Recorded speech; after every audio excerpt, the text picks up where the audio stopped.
Good morning, and thank you for joining our webinar today. We're going to go ahead and get started. My name is Jim Eider, and I'm a Business Development Manager with the Entrust Group in Bellevue, Washington.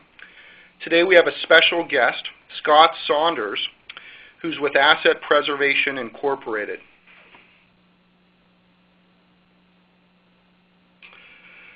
Again, my name is Jim Eider. I'm a Business Development Manager with the Entrust Group.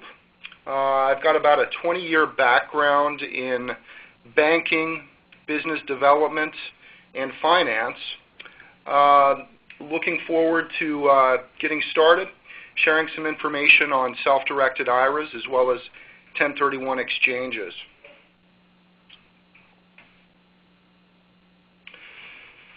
As a note, the Entrust Group does not provide any investment advice or endorse any products. All information and materials are for educational purposes only, and all parties are encouraged to consult with their attorneys, accountants, and financial advisors before entering into any type of investment.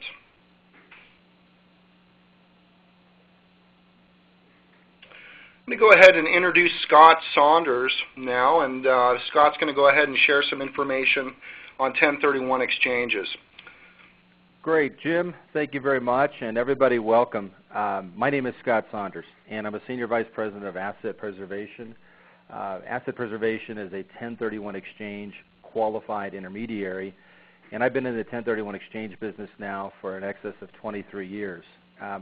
You're in for a lot of information between both Jim's presentation and mine, and Jim, as he mentions, is going to talk about self-directed retirement plans, different types of investments that are allowed within a plan. And so what you see there is you're going to get a lot of good information on how to do things in a tax-advantaged way.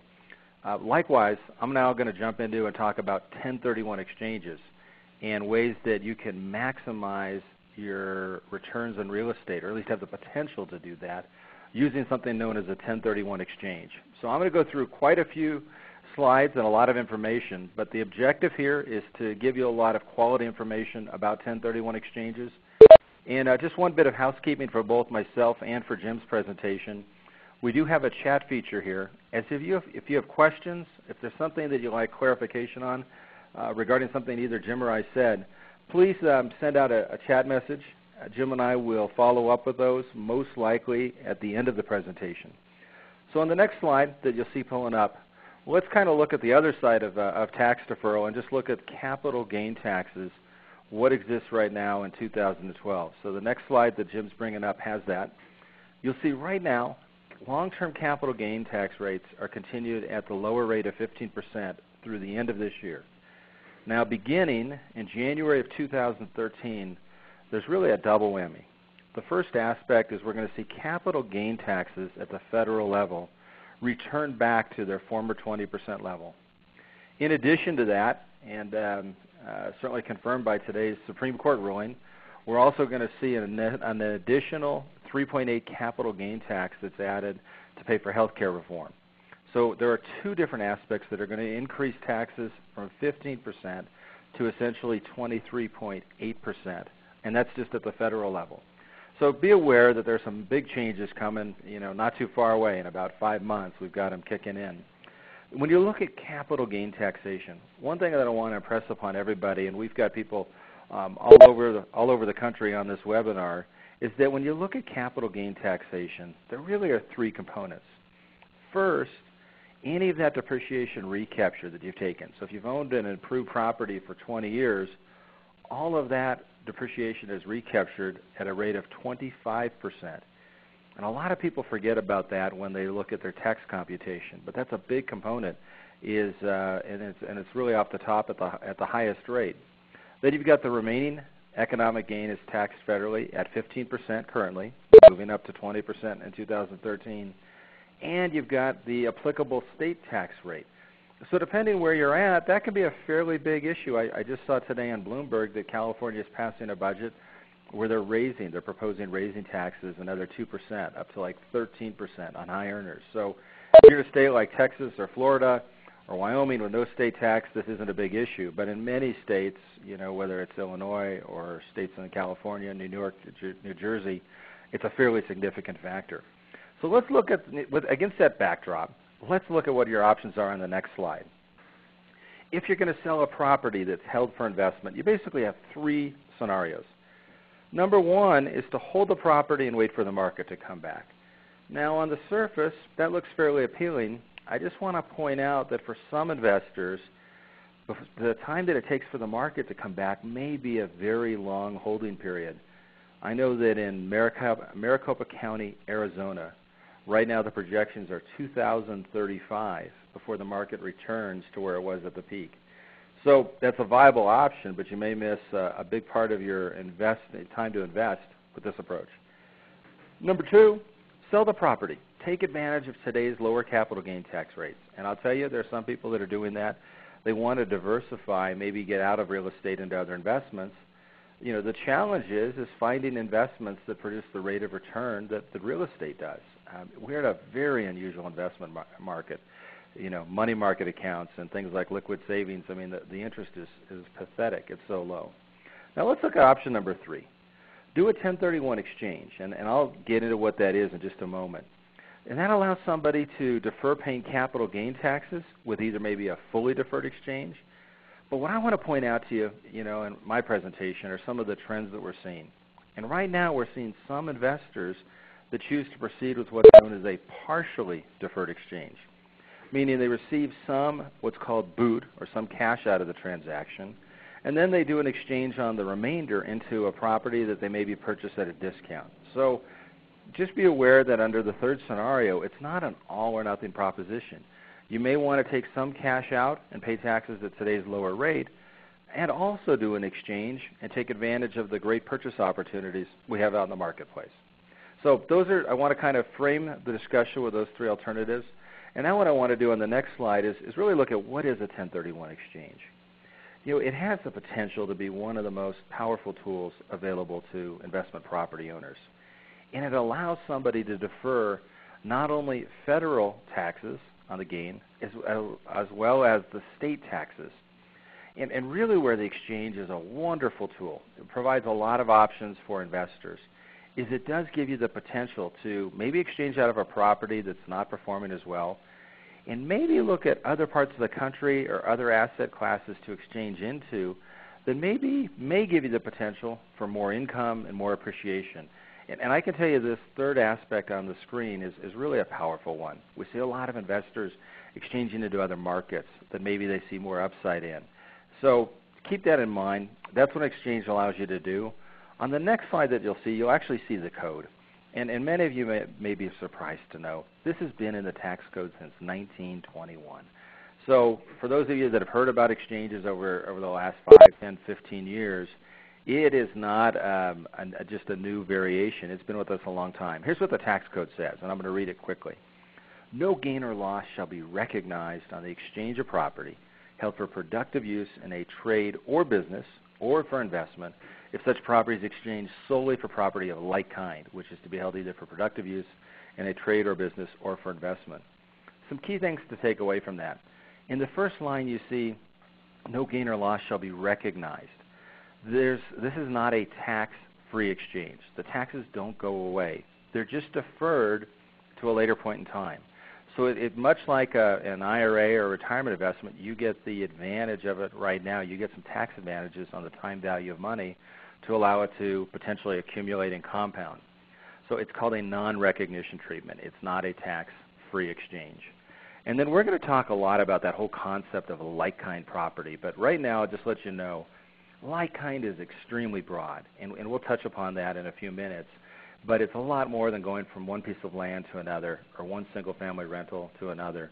There are a ton of different types of real properties that'll qualify for a 1031 exchange. So let's go through some of the exceptions on the next slide, and I'm going to touch upon just a few of them. Stock in trade or other property held primarily for sale is excluded. Stock in trade is somebody who's like a home developer that's inventory held for sale in the ordinary course of business to customers. But the other one that you'll see in that first bullet point is a little trickier, or other property held primarily for sale. If you happen to do what we call fix and flips, or you're buying property that's foreclosure or REO type property, and your objective is to spruce it up over a month or two and immediately turn it around for the quick profit, that type of property is excluded from 1031 treatment. And we'll look at that shortly in a little more detail. But I want to let you know, if you're holding those types of properties, even though you might have made a profit, because it's not being held for long-term investment, it's excluded from 1031 tax deferral. Stocks, bonds, and notes are excluded. Other securities or evidences of indebtedness or interest. And the fourth one is a pretty significant one. An interest in a partnership is excluded. So a partnership can do an exchange. Almost any entity can do an exchange, a partnership, a trust, an individual. But a partnership interest is considered personal property. So you can't do an exchange out of a partnership interest or into a partnership interest. Same thing applies for regarding an LLC. You can't go into as a member of an LLC. So just keep in mind you've got to exchange for real property, not into or out of a partnership interest. Certificates of trust or beneficial interest are excluded, and a chose an action. All that is a court-awarded right to something. You don't actually own the property or asset, but you're legally entitled to it. So those are the things that are excluded. Let's flush out on the next slide a little bit more of this property held for sale concept. The IRS is going to look at a number of factors to determine, is the investor holding property primarily for sale or for long-term investment? And so I'll touch upon a few of the factors that they may analyze. The purpose for which the property was originally acquired, how it was held, and then how it was held at the time of sale. Certainly the frequency, number, and the continuity of sales is important. The extent and nature of the transaction, and the fourth one, the ordinary course of business of the taxpayer. It's very different if you're, let's say, a dentist, and in 1 year you happen to turn over 2 properties, but you generally get most of your income off of your dental practice. That's very different than somebody who's a real estate agent or broker who makes all of their money turning over properties, doing development type activities. So that's a big factor. The next two on the bullet points are fairly critical as well. The extent of advertising, promoting the property for sale, listing it with brokers, putting a sign out in front. Any activities that you take to list a property for sale tend to make it look like it's being held for sale purposes and not for long-term investment. So keep those issues in mind. And one thing I'll just toss out to you, we see a lot of investors that are taking advantage of great purchase opportunities. You know, Jim might talk about that in regards to self-directed retirement plans where you've got much more control. So he might speak to some of those things in his part of the presentation. But right now you've got one of the best buying opportunities that we've seen in decades and decades. The market's starting to turn around in many areas, and you can get property pretty much at one of the lowest points ever with demand for rental property going up and with expected appreciation to go up because properties have been hammered. They're down commercially 28% from the peak and are down about 34% on the residential side. So some people may want to take advantage of these purchases. And if you're going to flip a property, you may want to keep the properties that you're flipping separate to pay the ordinary income taxes, but also at the same time hold some properties for long-term investment. Maybe hold those in an LLC, or better yet, hold them in a self-directed retirement plan of some sort. So just keep in mind there are a number of different ways to approach this, and that's why getting with an expert and looking at the best ways to maximize things from a tax perspective is critical. Now on the next slide you'll see just a brief overview of a like-kind property.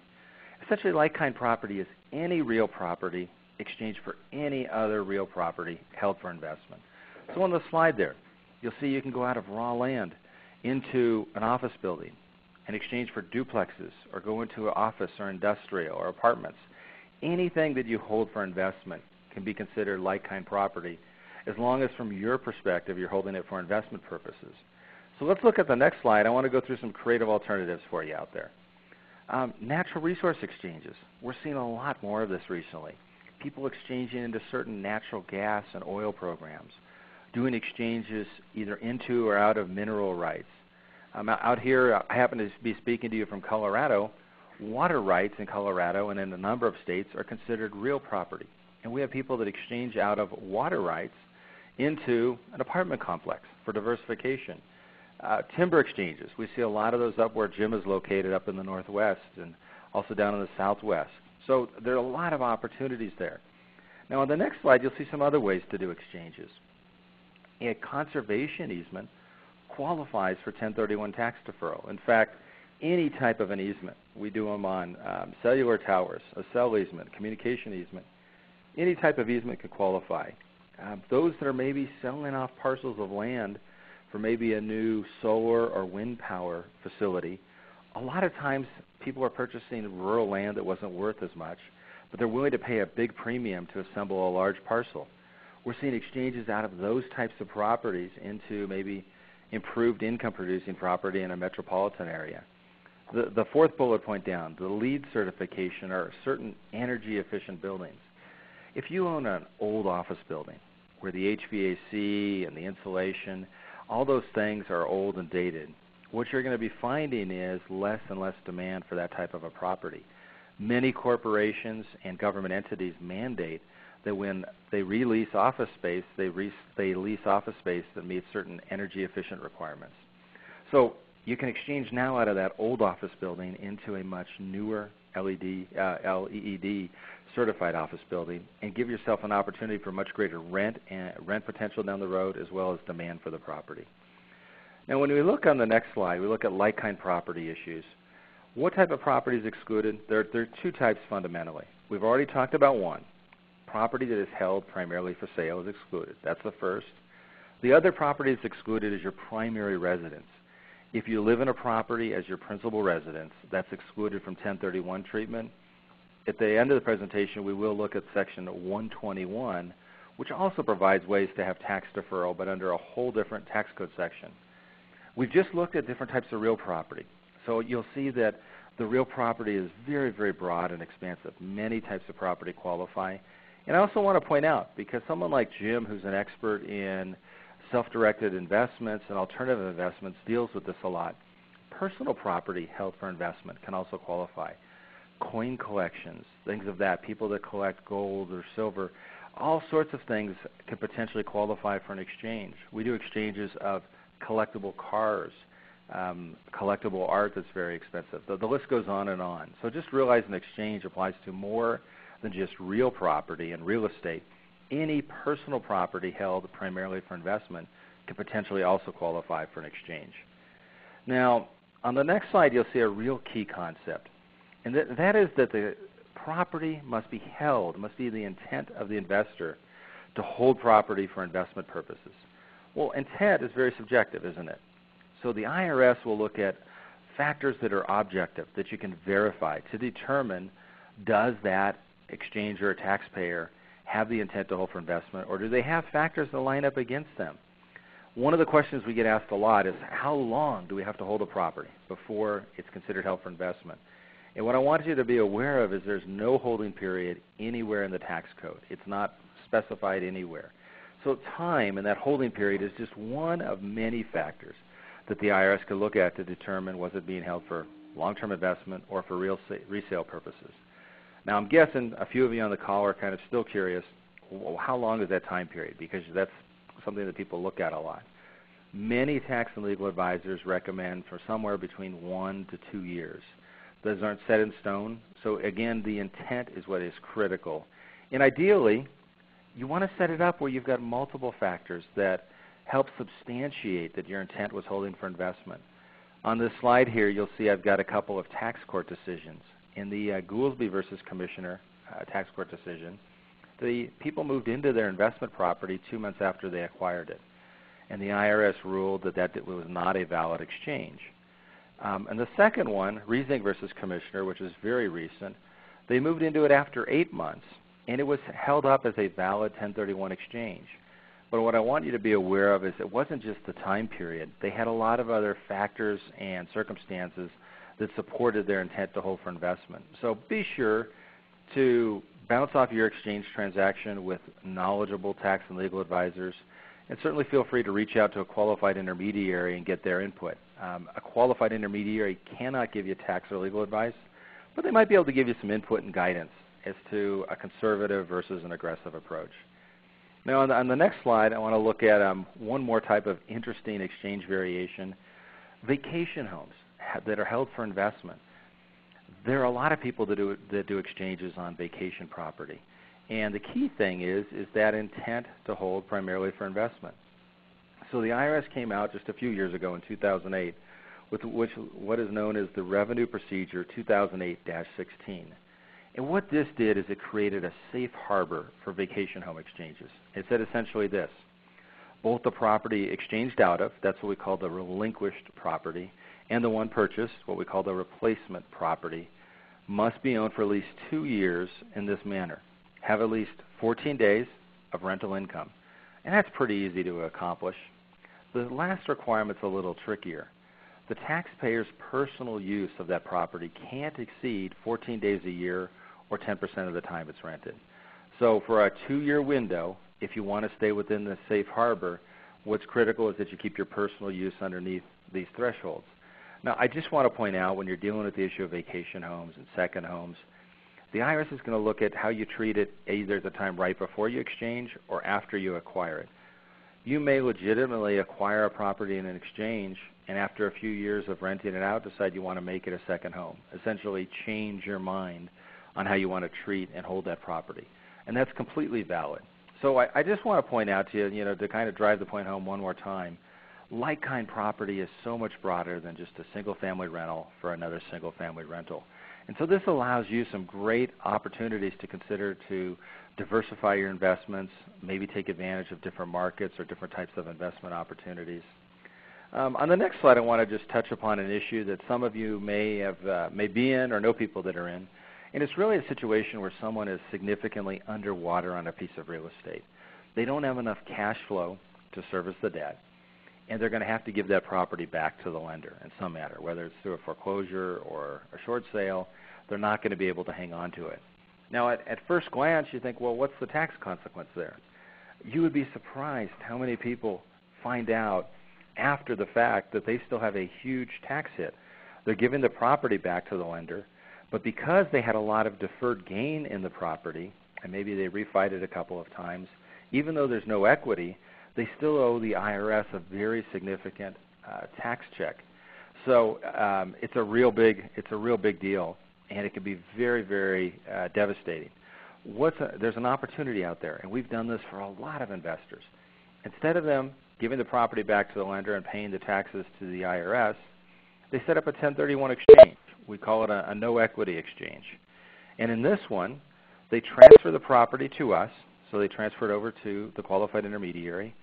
And then in a deed in lieu, we give it over to the lender. The lender gets the property back like they want. They then have 45 days to identify property and a maximum of 180 to close. And then they would contribute cash, the same money they would have used to pay taxes, to buy a replacement property.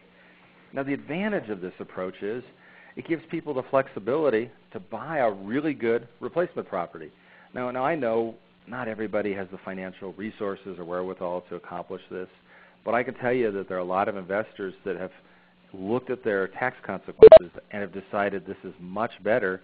At least at the end of the day, they're able to buy a property at a discount that gives them some good investment returns, rather than writing a check to the IRS immediately. So keep that in mind. Now, what I want to look on is what we call the exchange equation, and we go through 3 slides fairly quickly. As you look at the next slide, these are the requirements for full tax deferral, and they're really simple. If you want to defer all your capital gain taxes, number 1, you must reinvest all net exchange proceeds, and 2, acquire property with the same or even a greater amount of debt. So in this example, and I'll use the same example on the relinquished property in all 3 slides, somebody sells for $900,000, loan payoffs of $300,000, and then cost of sale. That'll be the real estate commission, the closing costs, $60,000, leaving net equity of $540,000. On the replacement property, they're exchanging up in value to $1.2 million. Their debt went up from $300,000 to $660,000, and they reinvested all of their net equity. So if you look at this, on the debt side, there's no boot. On the net equity side, there's no boot. This is full tax deferral. Now look at the next slide with the same example, but they're going down in value. So if somebody goes from $900,000 to $700,000, and in this case the debt is $40,000 less, there's $40,000 of what is called mortgage boot. The net equity, they took $100,000 and put in their pocket, so they have $100,000 of what we call cash boot. You add those 2 together, you have $140,000 of boot, which is taxable to the extent that they have gain. And by the way, I didn't clarify this, but boot is essentially anything that is non-like-kind property. So it's cash you receive, or it's a reduction in your debt obligations, which is a benefit to you. On the next slide, you'll see an example that's a little more sneaky. Same example on the sale. They reinvest all the cash, but their debt goes down. If you decide that you want to reduce your leverage and reduce your debt, you're going to pay taxes on that $40,000 of mortgage boot just as if you put the cash in your pocket. So I wanted to bring up this illustration because a lot of times people think, well, I reinvested all my cash, so I've got a full tax deferral. It's both reinvesting all of your cash and also having the same or a greater amount of debt. So just keep that in mind. And again, I mentioned it earlier, always crunch these numbers with your tax or legal advisor, and certainly consult with a knowledgeable, qualified intermediary. It's so much better to do this ahead of time. You can't set up a 1031 exchange after you close. You must set it up prior to closing.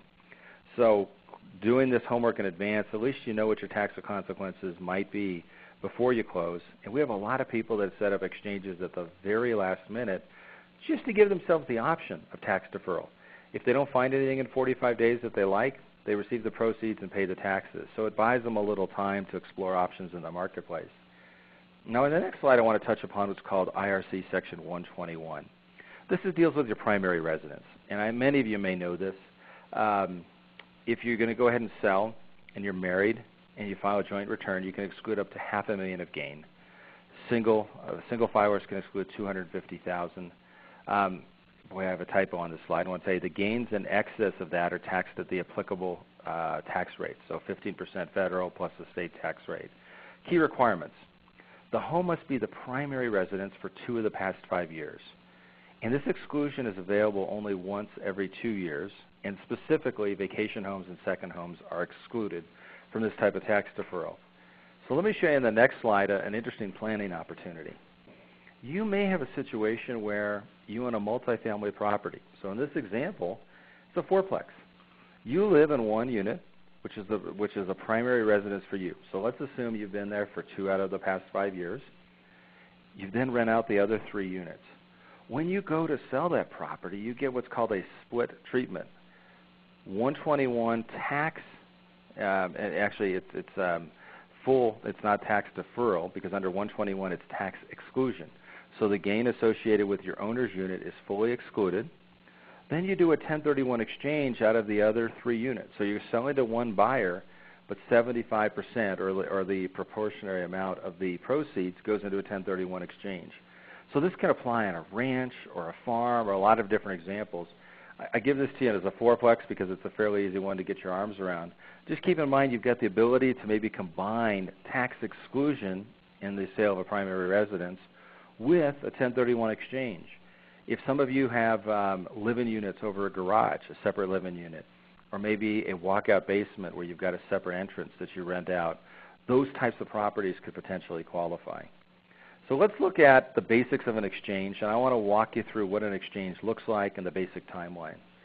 This is the diagram for a delayed exchange with a qualified intermediary. And the vast majority of the exchanges out there are delayed exchanges of some variation. So you have yourself at the top, the taxpayer, could be called the investor, the exchanger. You find a property, you have a property you want to sell, you list it with a real estate agent or yourself, you get it under contract.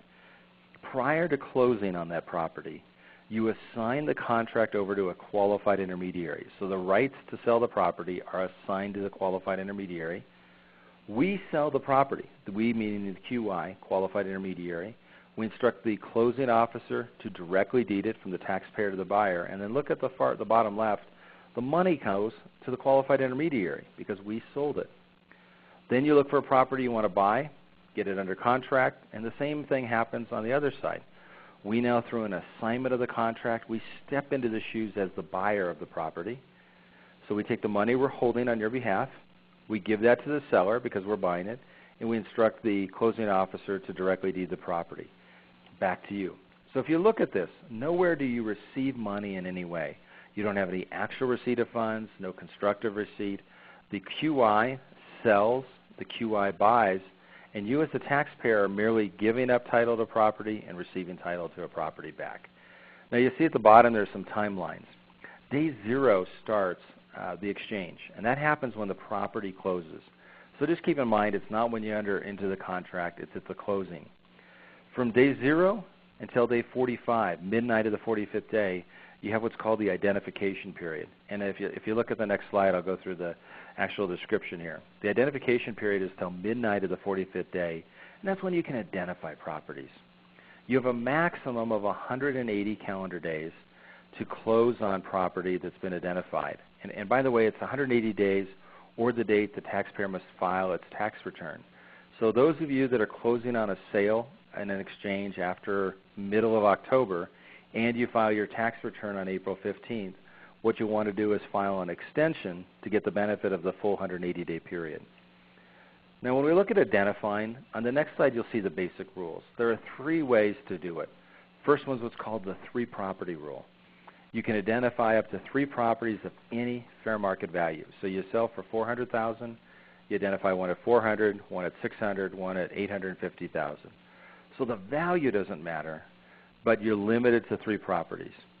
Under the 200% rule, you can identify as many properties as you want, but the aggregate fair market value cannot exceed 200% of what you've sold for. So if you sell for $400,000, as many properties as you want, but the value can't go over $800,000.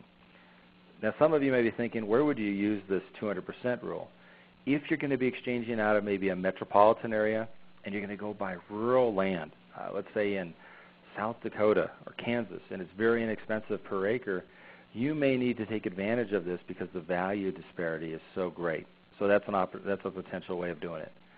The 95% rule is where you identify more than 3 properties and more than 200% for what you're selling. And under that rule, the IRS says you must then close on, actually acquire, 95% of the value of all properties identified. So if this is a rule, and people have used this, believe it or not, I personally have taken advantage of this rule a number of years ago. But it's pretty tricky. Let's just say I identify 10 properties, each worth $100,000. If I only buy 9, I bought 90%, I would have to pay all my capital gain taxes. So I always tell people under the 95% rule, you better be darn sure you can close on every single property that you've identified if you're going to take advantage. So these are 3 separate rules. You need to use only one of these rules, either the 3-property, 200%, or 95% rule. They're each separate ways to identify. Now a question you might be thinking is, well, what does identification mean? And on the next slide we've got the highlights of it. First of all, you must identify in writing. So it's got to be written identification. It can't be oral. You've got to unambiguously describe the property, and that's typically going to mean a street address or a legal description. For those of you that may want to exchange into a 2-bedroom condo over in Hawaii, you're not going to identify a 2-bedroom, 2-bath condo. What you identify is Unit 34 or Unit 161, specific properties in that development that you're going to be acquiring. If you're exchanging into what's known as a tenant in common or a DST interest, fractional ownership, you want to make sure that you specify the fractional ownership that you're acquiring. If I'm going to buy 8.2% of a commercial building, I specify I'm buying 8.2%, not the entire commercial building. The identification's got to be hand-delivered, mail, telecopied, or otherwise sent by midnight of the 45th day. It's generally delivered to the qualified intermediary. And the reg state, you can identify it to somebody who is not a disqualified person who is related to the exchange. The examples the IRS give us are a title company or an escrow type company.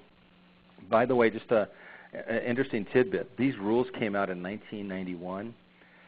Just sending an email in Microsoft Outlook, MS Outlook, to me is not sufficient to meet the requirements. Email was not in use back then.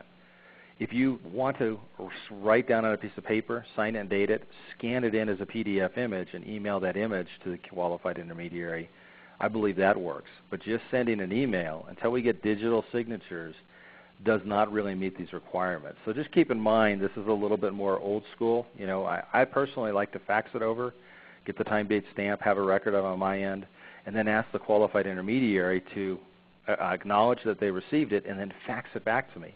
That way there's a record on their end and there's a record on my end. So keep that in mind with identification. And then on the next slide you'll see just a few things of what not to do in a delayed exchange.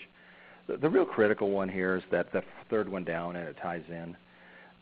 These dates are set in stone. You have 45 calendar days to identify. you do not have the ability to go back after the fact, after that 45 days is up, and trying to do that. In the Dobrik versus Commissioner, the taxpayer did that. They got hit with their capital gain taxes, which was $2.2 million, plus an additional 75% fraud penalty, another $1.6 million, plus the penalties and interest.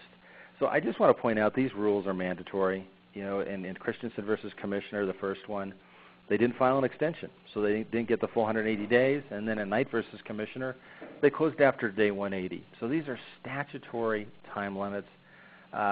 There are very, very few exceptions to that. I will tell you, the IRS in recent times has been a little more lenient with natural disasters, things of that nature.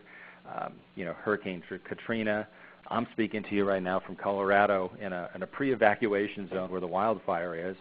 I would suspect that they might make an allowance for the wildfires, but I don't know. So that's at the election of the IRS. Just think of them as being set in stone, and that's the conservative way to approach it. What I want to do on the next couple of slides is just give you a couple of alternatives of creative approaches. There's something out there called a reverse exchange. And in a reverse exchange, you've got a great purchase opportunity. Really, really good investment. You really want it, but that seller's not going to wait until you sell your relinquished property.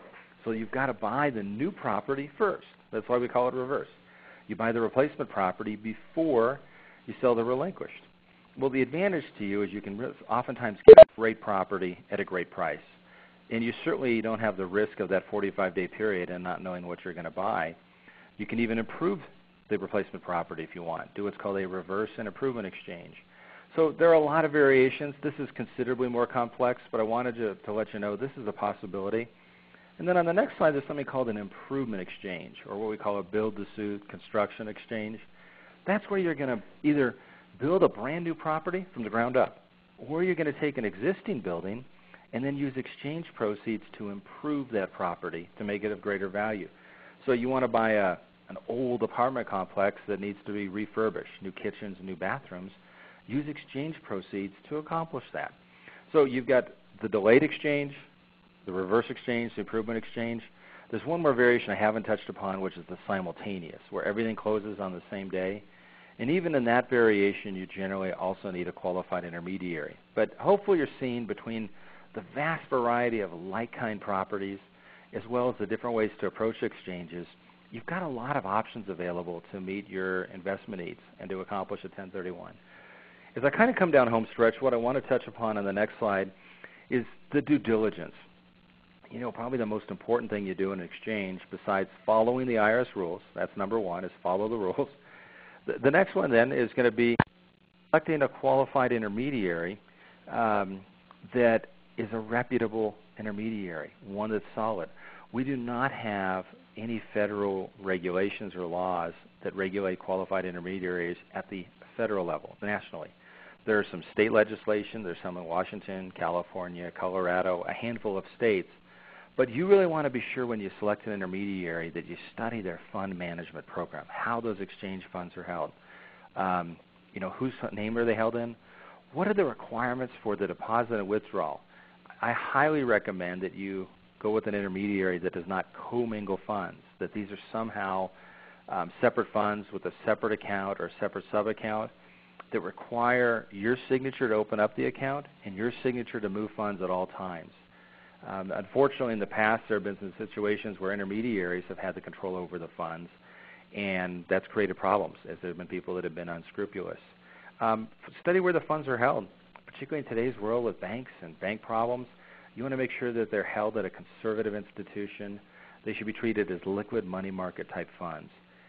Is the qualified intermediary, are they backed by anybody? Do they have a bank, or in our case, we have a title insurance company, but do they have the financial backing of a parent company with a real balance sheet? You can actually pull them up, see what they're worth, see how long they've been in business. Real critical. And finally, what sort of security mechanisms can be provided to you when you do an exchange?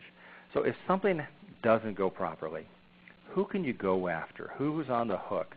And that kind of ties in with the bullet point I covered just previously, which is having a company that has a large parent company behind them means you've got somebody that's on the hook to make good with the exchange funds and the exchange transaction itself.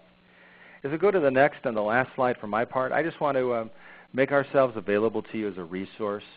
As I said, we can't give tax or legal advice, but we certainly can help you navigate through the issue of 1031 exchanges, understand the time requirements and the rules. So if you have a question, our toll-free number is there, 800-282-1031.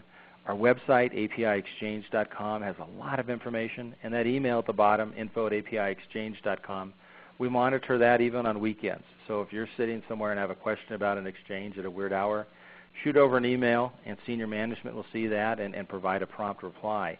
So we'd like to be a resource as you have questions on the area of exchanges.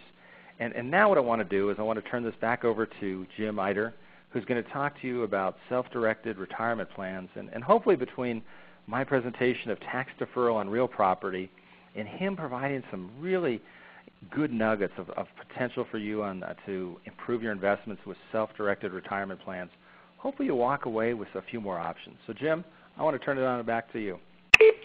Thanks, Scott. That was a great presentation, very informative and educational. Thank you very much.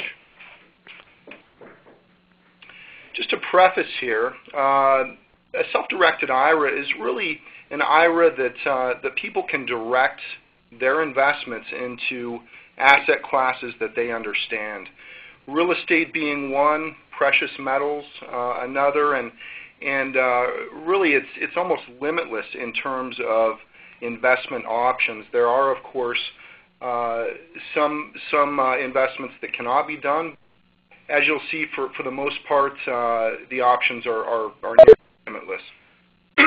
So why is it important to you? If you are, for instance, a provider, if you have an investment option, a certificate, something like that, your clients can actually invest their IRA dollars into an investment that perhaps you manage, or you're the managing member of a property or an LLC that has a syndicate or a TIC, tenant in common, something like that. About the Entrust Group, we're administrators for self-directed retirement plans. We're the premier self-directed administrator in the nation. We have over 30 years in the business, 14,000 plus clients, and nearly $2 billion in investor assets.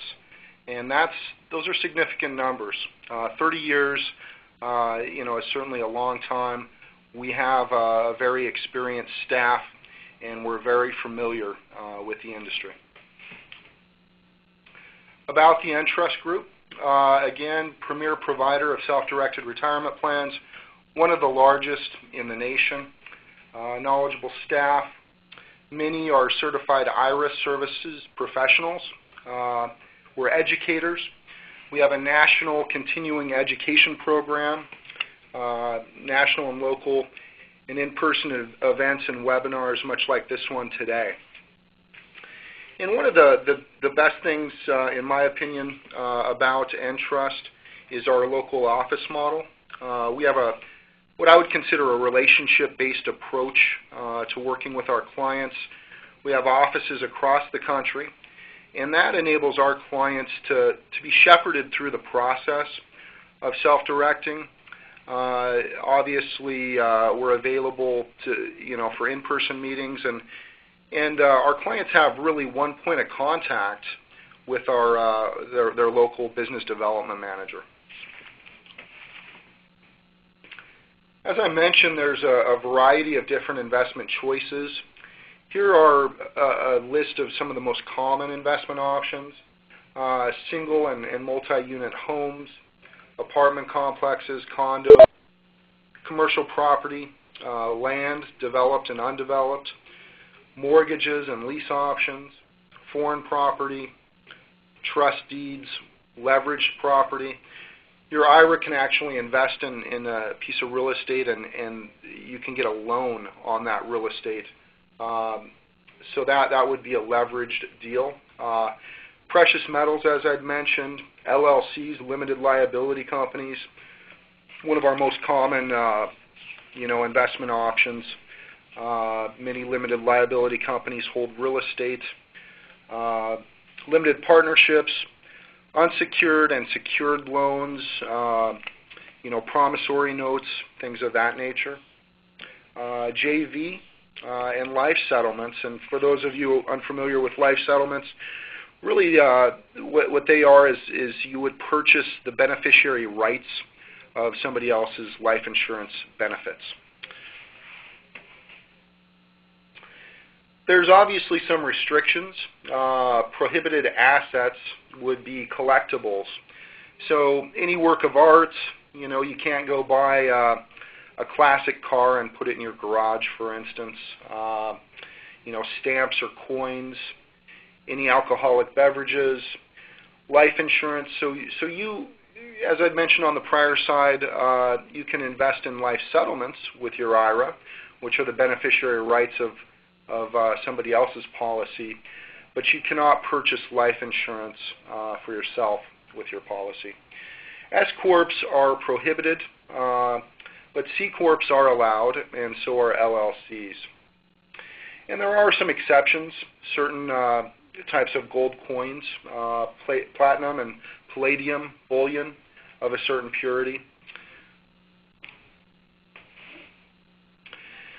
One important factor is our disqualified persons, and obviously we get a lot of calls about folks interested in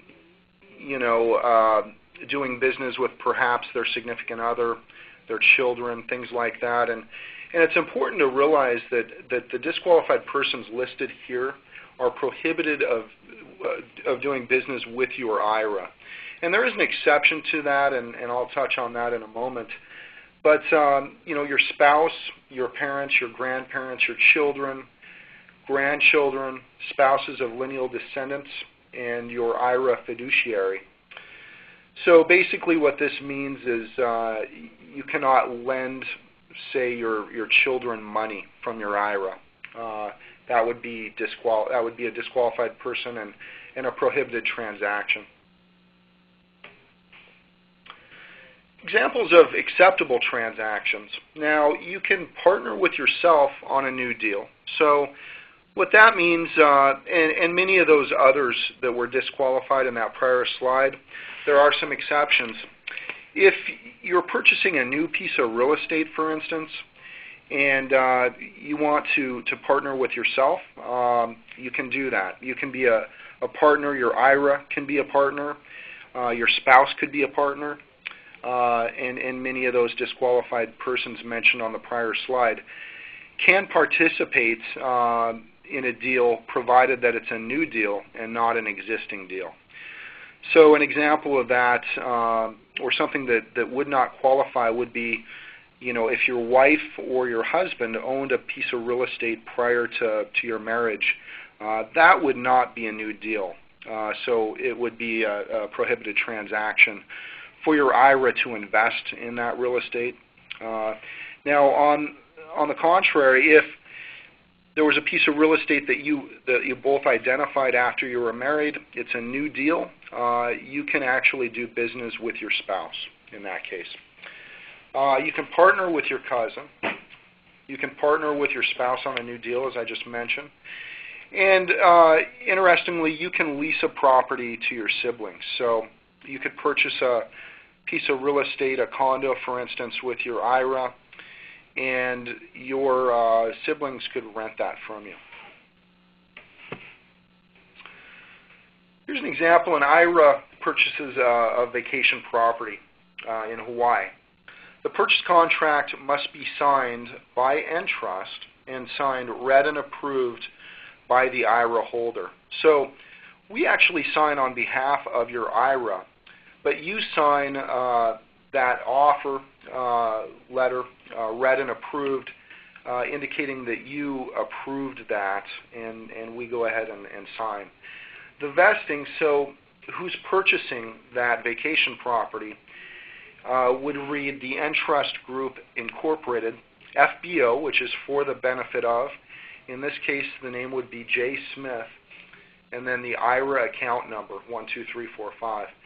Vesting is very important, and obviously J. Smith is not purchasing this property in Hawaii, this vacation property. His IRA is. So the IRA would be on all of the documents with the vesting that's mentioned here. All rents, expenses, etc., flow in and out of the IRA. So, if there's an improvement that needs to be made on that property, the IRA, the Entrust group, would actually cut a check to the contractor for those improvements. For instance, if a new roof needed to be put on the property, we would actually cut that check out of your IRA. You would not use personal funds. Same with property taxes and things like that. You cannot. Obviously, there's limitations here on a vacation property. You can't stay there on holiday. You can't provide sweat equity. So in the example of the roof, sure, perhaps you're a contractor. It might make sense to you if you could do the roof yourself. Well, that's not allowed, and therefore you would have to hire a contractor that is not one of those disqualified persons. So you cannot put sweat equity into that property. Here's the IRA purchases a rental property in Davis. Your daughter cannot rent from IRA even at fair value. So that's prohibited. The IRA can borrow funds to purchase the real estate, as I'd mentioned. You can do a leveraged deal provided that the loan is non-recourse. And I can, if anybody listening today has an interest in learning more about non-recourse loans, I can cover that in detail if somebody wants to reach out to me directly. My contact information is available here, and we can discuss that. If there is a leveraged portion of that rental property, that leveraged portion, may have UBIT tax apply, unrelated business income tax. An important note is that tax rate would be at the trust tax rate, not your personal income tax rate. And trust tax rates are often a little bit lower than personal income tax rates. So just be mindful of that. And again, if you have questions, detailed questions, I can certainly provide information on that. LLCs, as long as the investment is not prohibited by the IRS, so IRS Code 4975 would still apply, something to be mindful of. But your Entrust IRA can invest into almost anything via your LLC. So how that would work is your IRA would actually do what's called a private placement into your LLC, and your LLC would be funded. A certain percentage of your LLC would be owned by your IRA, and you, of course, would, in the single-member LLC case, would be the manager of that LLC, and your IRA would be the member, perhaps a sole member. Make sure that you do your due diligence before lending money or investing in a business. At Entrust, we do not do any due diligence. We do not provide that. We do have information on due diligence on our website and some educational resources. But when it comes down to your investment options, the onus of that due diligence falls on your shoulders. And, you're going to have to be, cautious and obviously do your research and be quite comfortable with your investments before directing IRA funds into those investments. Some entities do not allow investors to sell or withdraw funds for a fixed amount of time. So, if you're investing in, into an opportunity, liquidity is important, especially when you consider required minimum distributions in an IRA. They're required at the age of 70 and a half. So if an investment is illiquid and you have all of your IRA funds in that type of an investment and you hit the required minimum distribution age, that could pose a problem. So the way to combat that would be to have a cash balance in your IRA, or obviously make sure that that investment has some liquidity to it, so you could cash out portions of that or or however it might work to ensure that you can make those required minimum distributions. Business trust, another entity that your IRA can invest in. With a business trust, the IRA account makes an investment in the business trust by acquiring the beneficial interests of the business trust. Often the IRA will acquire 100% of the beneficial interests. And understand the classification of business trust for federal, state, and income tax purposes. By design and structure, a business trust is quite distinct from and very unlike a trust that is used for a gift and estate planning purposes. A business trust, it is a business trust. Again, different from the other trusts mentioned.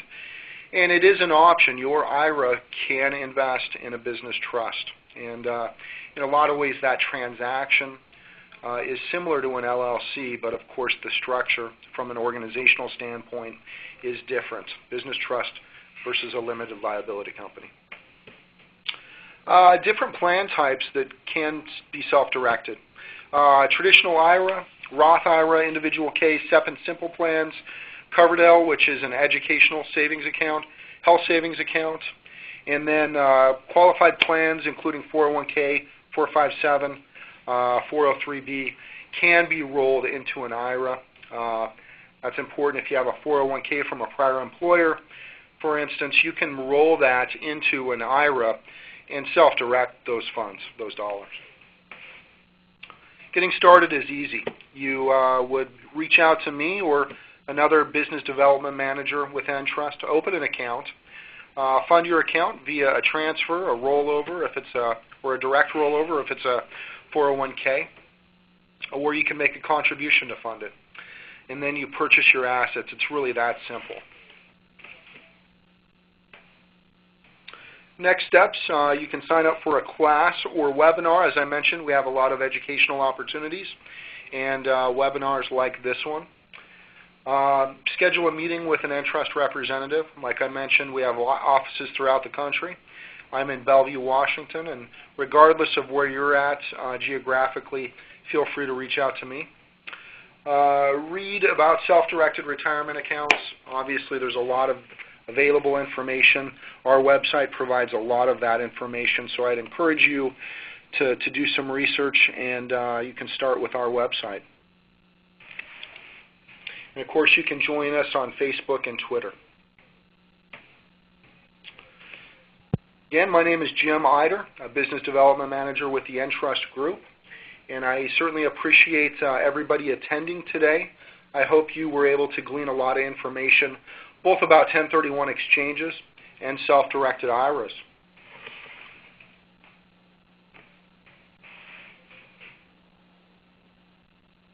I'm not sure if anybody has any questions, but you're certainly more than feel free to type any questions you might have into the chat box for either Scott or myself. We are at 11 Pacific Daylight Time. We have gone an hour, so if there aren't any questions, please feel free to reach out to either Scott or myself.